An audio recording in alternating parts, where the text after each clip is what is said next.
ropa en funcionamiento es incómodo. Esas pavadas se dicen para llenar los huecos en radio, ¿vieron? ¿Se ve bien ahí?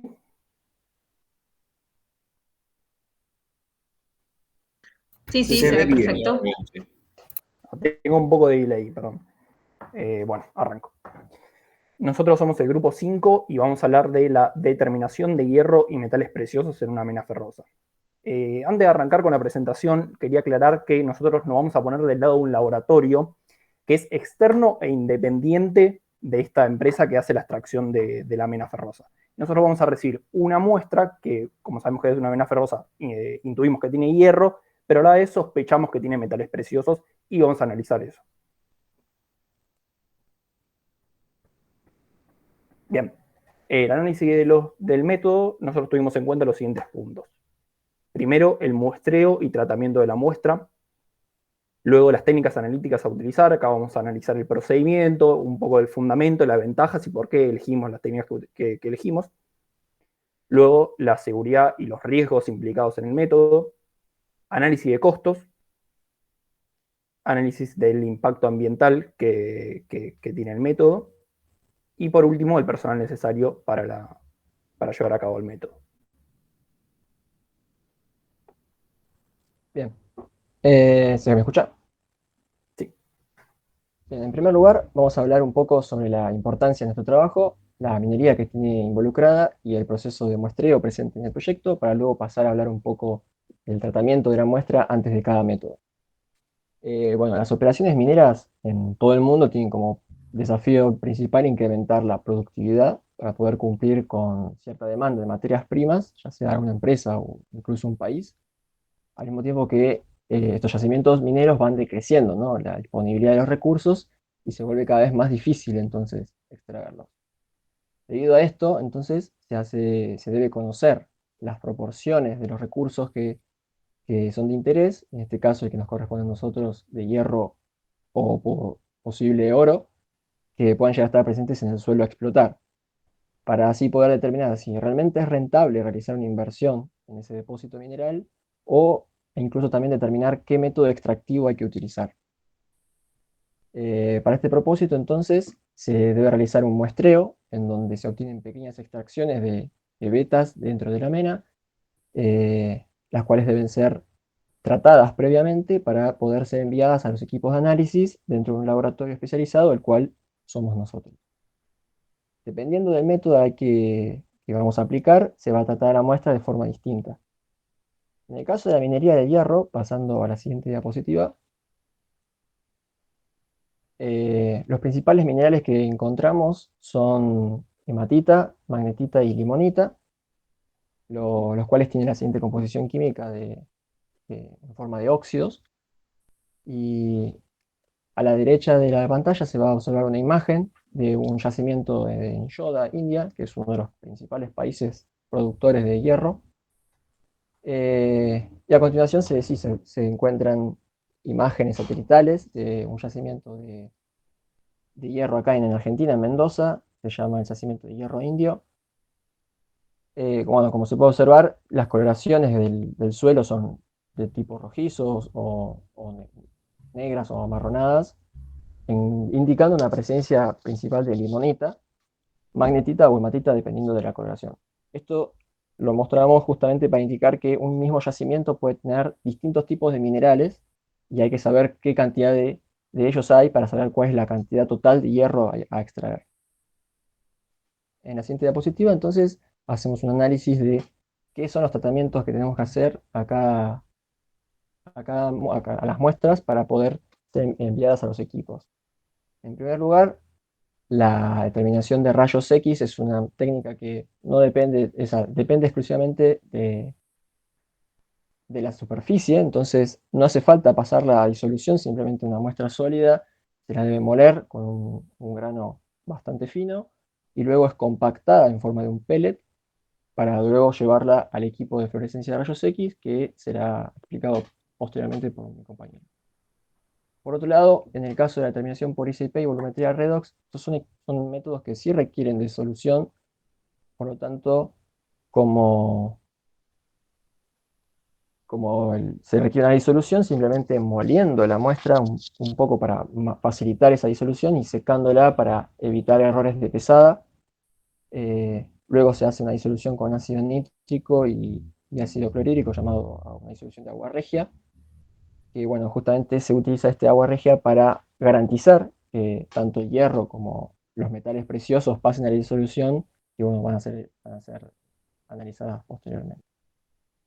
Cabe destacar que en caso de que la fluorescencia de rayos X o algún otro método distinga que no hay una cantidad apreciable de oro o no se justifica su concentración para ser extraído, simplemente con ácido clorhídrico es suficiente para diluir el hierro y pasar la solución. Bueno, la primera pregunta que nos hacemos cuando tenemos la muestra ya tratada es ¿qué especies vamos a cuantificar? Bien, específicamente nos estamos preguntando si hay metales preciosos o no, que es lo que le interesa al cliente. Entonces lo que nosotros como laboratorio vamos a hacer es un análisis cualitativo de la muestra. La técnica que utilizamos, como se ve en pantalla, es la fluorescencia de rayos X.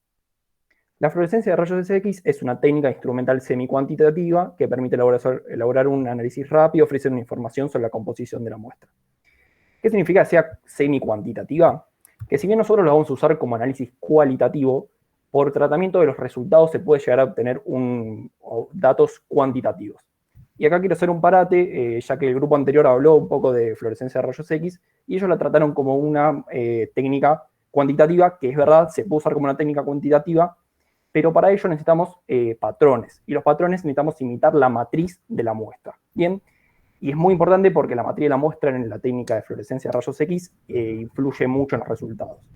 Como es tan compleja la matriz en una muestra de una mena ferrosa, esto no sería viable en nuestro caso, entonces por ello nosotros la utilizamos como una técnica cualitativa para obtener los resultados de los elementos presentes en la muestra.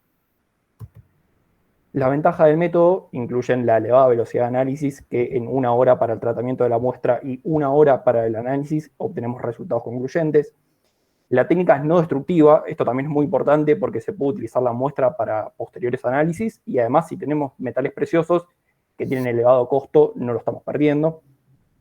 Tiene la capacidad de detectar hasta 22 elementos, estos elementos serían elementos pesados, que en nuestro caso es una ventaja porque tenemos los elementos que queremos medir son pesados, pero para elementos de flúor en pesos moleculares para abajo no sería una ventaja porque no los pueden medir. Dentro de las desventajas del método tenemos que es poco sensible en comparación con métodos ópticos, que tenemos un límite de cuantificación, para este caso, digamos, si lo utilizamos como técnica semi-cuantitativa, de concentraciones superiores al 0,01%, lo cual es bajo teniendo en cuenta que estamos midiendo metales preciosos que se encuentran en proporciones muy bajas. Y después tenemos un elevado costo, que me voy a explayar un poquito más en la parte de costo. Bien, el fundamento, para explicarlo sencillamente, consta de la radiación de la muestra a partir de un tubo de rayos X o de una muestra, de un elemento que sea radioactivo. Se irradia con rayos X o rayos gamma a la muestra y esta a su vez por fluorescencia emite sus rayos X característicos que según el elemento va a tener una determinada energía. Estos rayos X que emite la muestra van a pasar por un detector y luego por software, por un amplificador y un analizador se van a dar los resultados que voy a mostrar al final. El procedimiento es bastante sencillo, consta de una primera etapa que es la preparación de la muestra sólida. Una vez tratada la muestra, se tiene que prensar en forma de pastillas y para ello se utiliza 5 o 10 gramos de la muestra que tiene que ser previamente homogenizada y pulverizada. Acá una aclaración que si tenemos poca cantidad de muestra o si la cantidad de azufre en la muestra es poca, vamos a tener que fundirla con una mezcla fundente y nos va a dar una pastilla en forma cristalina, que esa sí la vamos a utilizar para el análisis. La segunda etapa sería seleccionar la cara más brillante de la pastilla, lo montamos en el portamuestras y dejamos que el equipo haga la determinación y por último se realiza la lectura del equipo de fluorescencia de rayos X y se analizan los resultados obtenidos. Acá vemos una imagen de cómo se montan las pastillas en uno de los moldes, que eso después va a ir en la prensa. Acá vemos una imagen de una prensa manual. Vemos una imagen de la pastilla ya terminada y lista para ponerse en el equipo. Vemos una imagen del equipo con el operario utilizándolo.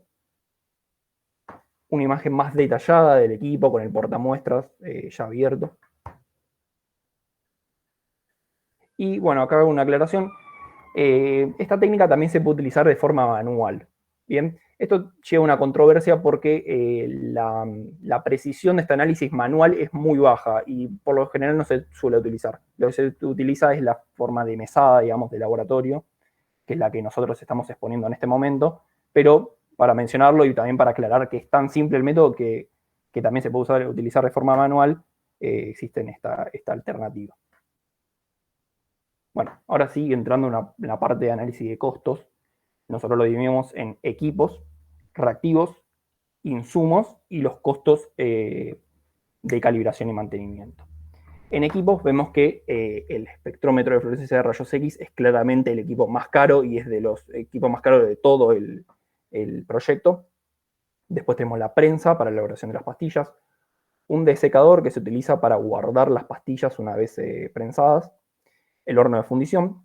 Y acá quiero hacer una aclaración que es que si bien pueden observar que es muy caro el equipo, o sea, es de aproximadamente 3 millones de pesos, es algo que va a ser rentable para el laboratorio, ya que este equipo de fluorescencia de rayos X se utiliza en un montón de áreas.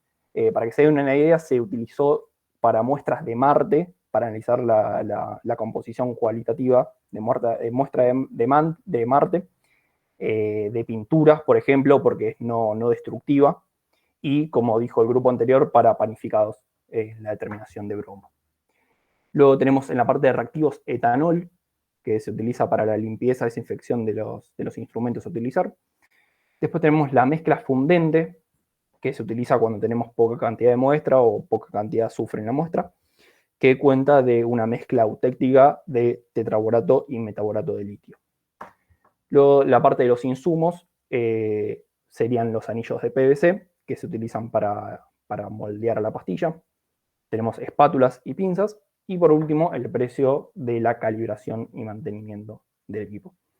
Acá aclaro también que pueden ver que lo más caro sería el equipo, pero una vez que tenemos comprado el equipo, después no se requieren tantos insumos como en otros tipos de muestras, de técnicas, perdón. Dando un precio total estimado de 3.100.000 pesos.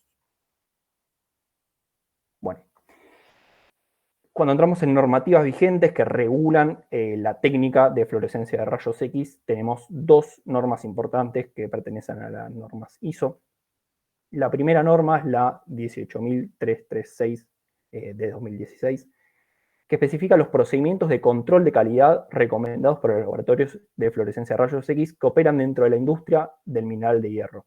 Bueno, acá, como pueden ver, es específica para la industria del mineral de hierro, así que eso está muy bueno para nuestro laboratorio. Bueno, nos garantiza que lo que estamos haciendo es realmente confiable.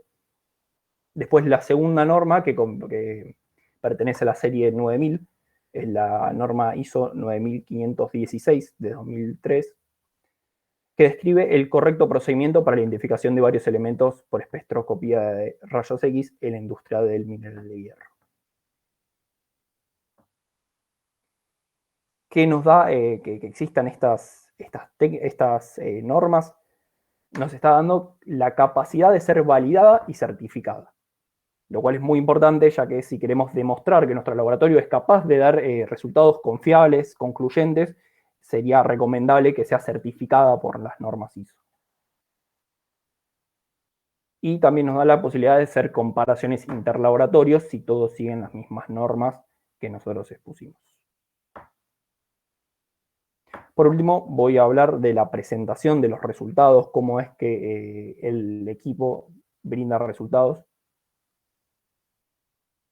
Tenemos, por ejemplo, acá este gráfico donde cada elemento tiene una energía característica, ¿bien? Y se observan como picos, donde la intensidad de estos picos va a ser proporcional a la cantidad, a la concentración de estos elementos en la muestra. Y esto ya sería la información cualitativa que nos entrega el equipo. Acá vemos una imagen de un diagrama real de una mena de hierro. Y luego, por integración de las áreas, por medición de las áreas de los picos de los diferentes elementos, podemos llegar a encontrar la información cuantitativa que les hablé al principio, dando así esta hoja que, por ejemplo, vemos, no sé si se llega a ver muy bien, pero nos da la concentración y el error asociado. No se llega a ver muy bien, pero se puede ver que el error es bastante grande, ¿sí? El error relativo es bastante grande, así que no nos sirve como una técnica cuantitativa. Muy bien. En el caso de detectar concentraciones de oro o algún metal precioso en la mena, procederíamos a un análisis por una técnica de espectroscopía de emisión óptica de plasma acoplado inductivamente, más conocida como ICP o ES. Muchas veces también se denomina espectroscopía de emisión atómica de plasma acoplado inductivamente, es decir, la nomenclatura es ICP-AES. A pesar de esta diferencia, es importante destacar que se trata de la misma técnica y que hace referencia en un caso al fenómeno físico de emisión óptica y en otro caso a la atomización de la muestra como fenómeno químico. El objetivo de esta técnica básicamente es determinar la concentración de los metales preciosos, particularmente tenemos sospechas de la presencia de oro en esta muestra. El procedimiento consiste simplemente en la preparación tanto de la solución problema como de las soluciones patrón de oro para realizar posteriormente la curva de calibración. Entonces es importante colocar los tubos en el automuestrador y directamente obtener los resultados a partir del equipo. Vamos a ver en pantalla una imagen del equipo en cuestión. Más adelante vamos a hablar ahora del fundamento del método, cómo es en un esquema este proceso. Entonces podemos ver en imagen y diferenciar tres partes. En primer lugar, el sistema de introducción de muestra. En segundo lugar, la antorcha de plasma. Y en tercer lugar, el espectrofotómetro. Entonces vamos a ir entrando en cada una de estas partes. En primer lugar, haciendo un zoom en el sistema de introducción de muestra, la muestra ingresa al sistema a través de un automuestrador como el que vemos en imagen. Luego, el nebulizador genera un aerosol a partir de la muestra empleando un gas que dispersa el líquido en pequeñas partículas. Luego el aerosol pasa por la cámara de spray donde se filtran las gotas de líquido según su tamaño, descartando las gotas grandes para evitar posibles problemas analíticos. Luego el aerosol va a ingresar a la antorcha, que está compuesta por 3 tubos concéntricos de cuarzo a través de los cuales circula tangencialmente el gas argón. Al llegar al extremo se suministra una corriente de radiofrecuencias a través de una bobina Tesla. Esto genera una corriente oscilante dentro de la bobina, que se ve en el dibujo como I, y a su vez esto ocasiona un campo magnético H de gran intensidad, lo cual, al suministrar una chispa de alto voltaje, produce la ionización del argón con una reacción en cadena, lo que permite la formación del plasma. Entonces, analizando las ventajas del método, vemos que estas son múltiples. En primer lugar, los bajos límites de detección. Estamos hablando del orden de las partes por billón a las partes por trillón. Es un método además sensible, rápido y preciso. Las altas temperaturas que se alcanzan gracias al plasma, que son alrededor de 7000 a 10.000 Kelvin, son mucho mayores a las temperaturas incluso de la superficie del Sol, mejoran la ionización de la muestra. Esto nos permite determinar elementos en trazas y además es importante destacar que no se requiere personal especializado, ¿sí? Por supuesto un químico con conocimientos, pero ningún trabajador especializado en esta tarea y además es factible para realizar comparación interlaboratorios. Quisiera mencionar que se evalúa a su vez el método de Fire Assay para la determinación de metales preciosos. Este método data de la alquimia y es muy utilizado actualmente para la determinación de oro u otros metales. Consiste básicamente en extraer los metales en plomo fundido en el cual son solubles y luego en un proceso de copelación el plomo se oxida y se separa un botón de los metales nobles.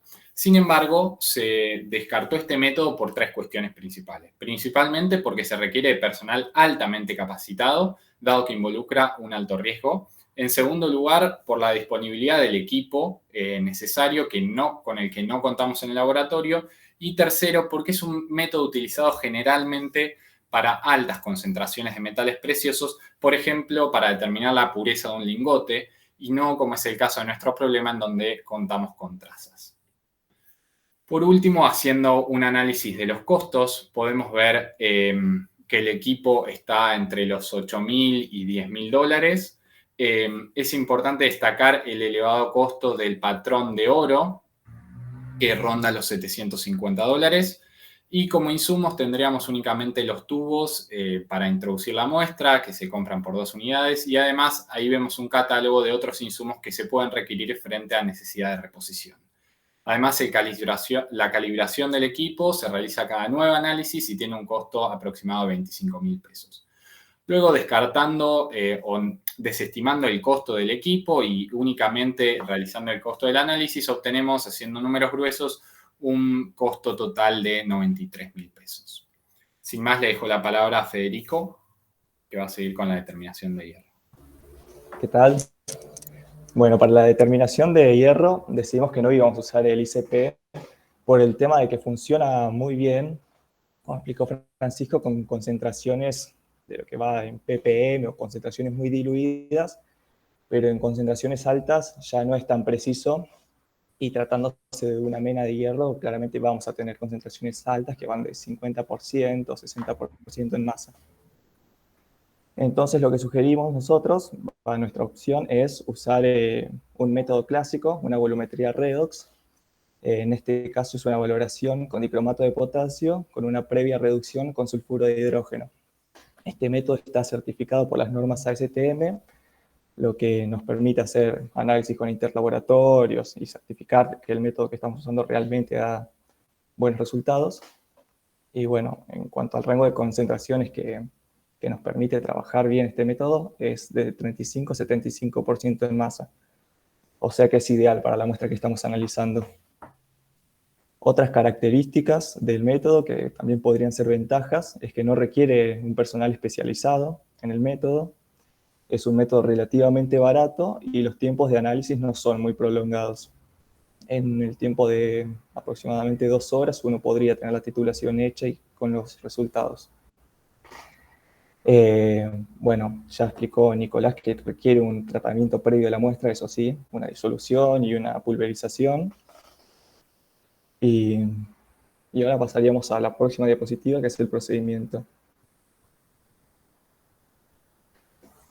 Bueno, es un método volumétrico. El primer paso, como acabo de decir, es la disolución de la muestra. En caso de que se disuelve con ácido clorhídrico, ¿no? Porque tendríamos hierro. En caso de que queden precipitados insolubles, se filtra, y si son de un color más o menos blanco, se desechan, porque sabemos que no tienen hierro. Caso contrario, se lo trata, se lo calcina para recuperar el hierro, se lo adiciona a la solución original y se continúa con el método. Para continuar, se acidifica con ácido sulfúrico, no, todavía, ahí. Se acidifica con ácido sulfúrico, y se reduce todo el hierro que tengamos como hierro más 3 a hierro más 2. Esto se lo hace burbujeando sulfuro de hidrógeno, que para burbujear el sulfuro de hidrógeno podemos usar o directamente una garrafa que contenga el elemento, o si no se puede usar el aparato de Kip, que lo que hace es darnos sulfuro de hidrógeno a partir de sulfuro de hierro y ácido clorhídrico. Después se agrega ácido fosfórico, que cumpliría la función de ser un buffer, y se procede a la titulación con dicromato usando difenilamina como indicador. Ahora sí pasa. Este es el aparato de Kip, que no hace a lo que es el método, pero me pareció interesante mostrarlo. Así que consta de 3 compartimentos esféricos, donde en el medio se pone el sólido, que en nuestro caso sería el sulfuro de hierro, y en el de arriba se agrega el líquido, el ácido clorhídrico. Y después por gravedad baja el líquido, y bueno, entra, vieron que hay como un tubito en el medio, bueno, tiene como unos pequeños agujeritos donde pasa el líquido para que reaccione con el sólido, y después por presión empieza a liberar el gas. Pero bueno, sin entrar mucho más en detalle, paso a la próxima diapositiva, era simplemente para mostrarlo. Esta sería la curva de titulación que se obtiene a partir del método. Es el potencial en función del volumen del reactivo titulante. Y ahí indiqué el rango de viraje del indicador, que coincide más o menos con lo que sería el punto de equivalencia, ¿no? Lo que nos daría sería el punto final. Y finalmente lo que queda hacer es un análisis de costo del método. No agregué lo que sería el precio de la bureta y la balanza analítica porque asumí que ya lo teníamos en el laboratorio y no lo tomé como un costo extra a la hora de hacer el método. Lo que sí agregué es el tema de la calibración y el mantenimiento. Lo consulté con una empresa de acá, de Buenos Aires, y el precio que te cobran por calibrar la balanza y la bureta son 5.000 pesos argentinos. Después tenemos el precio de cada uno de los reactivos y haciendo un análisis de costo podemos llegar a que el precio estimado por análisis es de 8.000 pesos.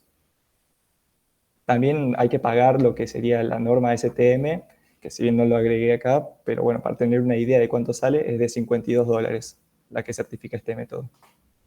Ahora pasaríamos a lo que es la parte de seguridad, que ahí va a hablar José.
Bueno, muy bueno.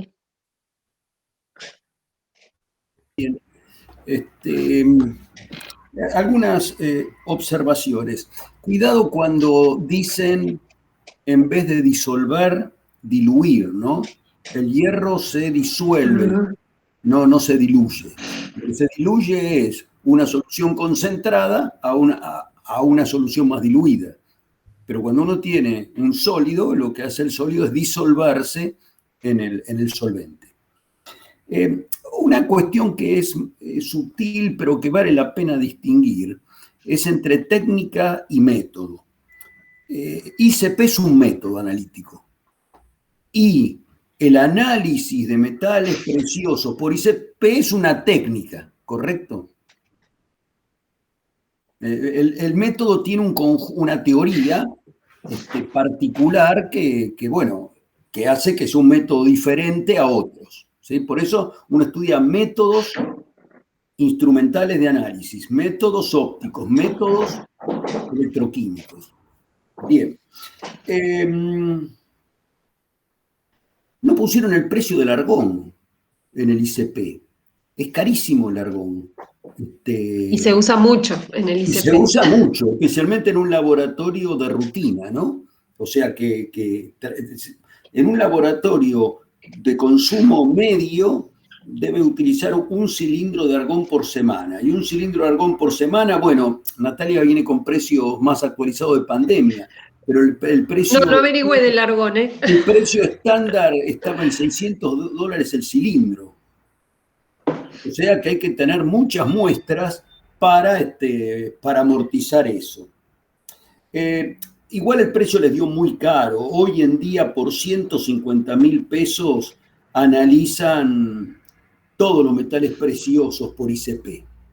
¿De acuerdo? Igual yo creo que el problema, yo lo anoté eso, el problema en el cálculo lo tienen en que ustedes toman en cuenta los valores, un kilo de, no me acuerdo ahora, un kilo de permanganato. Claro, hay y cosas ustedes que en mucho. realidad para el procedimiento utilizan 10 mililitros de una solución 0,5 ppm que fue generada a partir de miligramos de permanganato. ¿Está bien? Entonces no pesaron esa cantidad en el costo. El costo que ustedes evaluaron es para hacer una determinada cantidad de muestras. Claro. Ese era uno de los comentarios que yo tenía para hacer, ¿no? Que no todo lo que compramos lo usamos directamente para medir una o dos muestras, nos sirve por ahí para miles. Como por ahí nos sirve para una o dos, dependiendo de qué reactivo sea y en qué concentración se utiliza. Ahora, sí, algunas cuestiones técnicas con respecto al método de determinación por titulación. Normalmente cuando uno quiere valores muy exactos, especialmente cuando está en el límite porque el comparador no quiere menos de 63% de hierro, es lo que queda de residuo de lo que uno toma con clorhídrico, generalmente son silicatos. Entonces eso se calcina, se trata con fluorhídrico para eliminar el ácido, para eliminar el silicio, ¿se acuerdan? Inorgánica como tetrafluor silicio, y el residuo que queda seguramente todavía contiene hierro. Eso se vuelve a tomar con clorhídrico y se suma a la solución anterior. Y ahí uno puede aumentar algún porcentajito más el hierro. Método de obtención de sulfúrico. Bien el viejo equipo de KIP.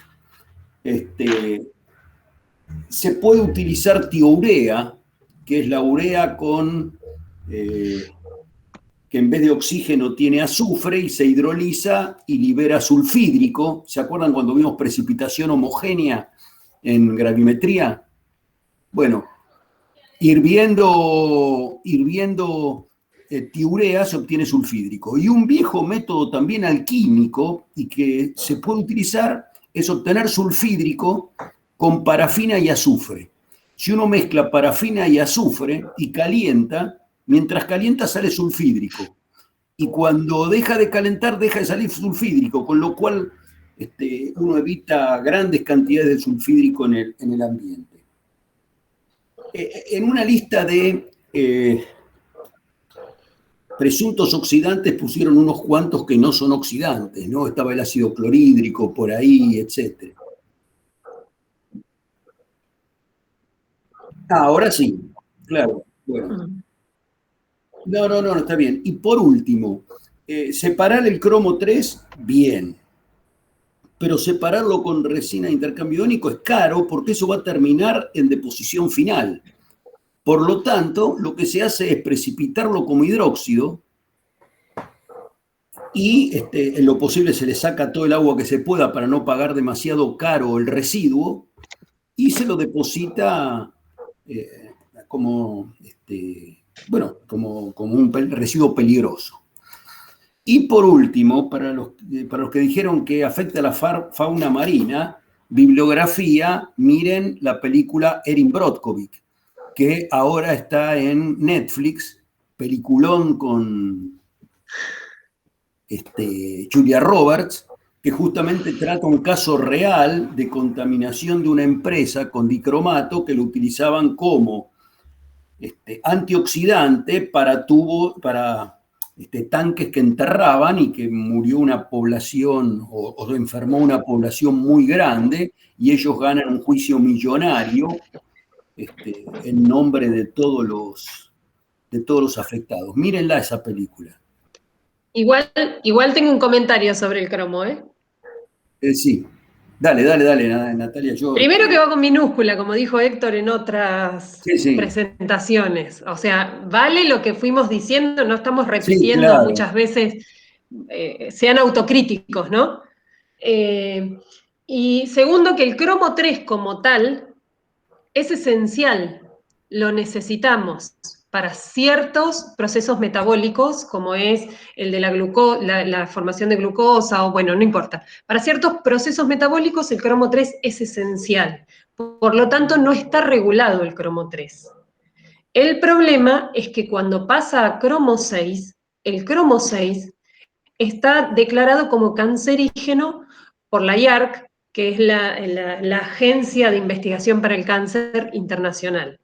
Entonces, no se regula el cromo 3, se regula el cromo 6, pero para asegurarse que el cromo 3 liberado al ambiente no pase a cromo 3, se regula el cromo total. ¿Está bien? O sea, para asegurar los niveles de cromo 6, se regula el cromo total y el cromo 6. Entonces, ojo cuando averiguan, porque hay que entender toda la parte química, ¿sí? Y la parte ambiental muchas veces no es tan directa o no es tan simple, hay que estudiar otras cuestiones. En el caso del cromo es el ejemplo típico, metal esencial en una especie, metal altamente tóxico en otra especie. Entonces, la regulación trata de balancear, ¿sí? Sí. Fíjense que hasta hace no mucho tiempo, en realidad se lo sacó por una cuestión de mala prensa, un adelgazante, que creo que era uno que hacía un juego de palabras con reduce fat, algo así, era picolinato de cromo, que se sustituyó por otro, pero entre otras cosas porque tenía cromo, que era un complejo de cromo 3, ¿no? Que ya no se utiliza. Y otra cosa que les quería comentar... Si quieren un removedor barato y económico de cromo 6, pueden leer la tesis de la ingeniera Carolina Dickerman, que remueve cromo 6 de los efluentes con cáscara de banana como residuo agroindustrial. Así que, Caro, si estás por ahí, ya te vendí la tesis también. Bien, está bien. Y a ver si me queda algo. Y con respecto a lo que dijo Natalia acerca de que algunos elementos en bajas concentraciones son esenciales y en altas concentraciones son peligrosos, recuerden, hoy estoy medio medieval, recuerden la frase de de Paracelso, ¿no? La dosis hace al veneno. ¿Sí? Ay, me pusiste contenta con esa frase. Por eso. Bueno, uno de los grandes genios de la medicina después de Avicena. Así que, bueno. Y si dudan, recuerden qué les pasa cuando comen mucho chocolate. Claro. Claro. O si se tiran a la pileta sin saber nadar. Bueno, nos vemos, lo cerramos con un aplauso. Un aplauso, muy bien. Y desde el primer grupo al último, muy bien por la actitud, como se dice ahora, bien en el trabajo. Sí, abran las cámaras, así los vemos. Realmente felicitaciones a todos. Sabemos que exponer es difícil, pero justamente uno de los objetivos de este práctico y de decidir hacer este práctico así es que es una de las primeras exposiciones que tienen. Si quieren es la pretesis.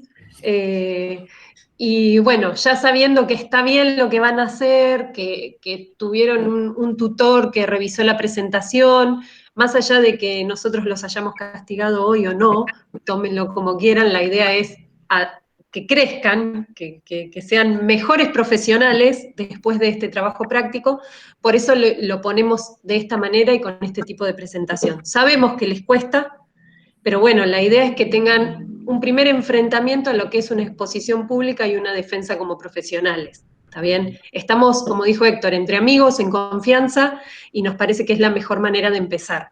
No, es que Así que bueno, felicitaciones a todos. Este tipo de trabajo les enseña a no dejar huecos. O sea, el trabajo que hacemos Natalia y yo aquí, insisto, ponernos de abogado del diablo, es mostrar por dónde puede atacar el que no lo va a destruir de mala fe, pero el que va a poner la plata no quiere ponerla. ¿De acuerdo? Entonces le va a encontrar puntos flacos. Y si no, miren una buena película policial o de juicios y vean cómo entrenan a los testigos los mismos abogados, ¿no es cierto? Los fiscales. Eso es importante. O sea, nosotros nos ponemos de fiscales para que justamente cuando venga el otro, el abogado defensor, y los quiera poner en ridículo frente al jurado, tengan defensas. Se entiende, ¿no? La conclusión.